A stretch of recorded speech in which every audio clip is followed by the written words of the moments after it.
मोर बलमुआ लहरी, मोर बलमुआ लहरी, अपने गोदिया में खेलावई मोर बलमुआ लहरी।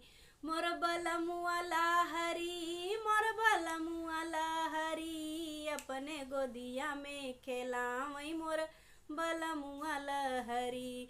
5 मिनट के ना बिसरे हरदम हंसे हंसावे हो, हरदम हंसे हंसावे। 20 मिनट के गए बजरिया लावे पानी पूरी, अपने हथवा से खियावे मोर बलमुआ लहरी। 20 मिनट के गए बजरिया लावे पानी पूरी, अपने हथवा से खियावे मोर बलमुआ लहरी। अपने गोदिया में खेलावई मोर बलमुआ लहरी। एक दिन कैली झगड़ा तान के सोए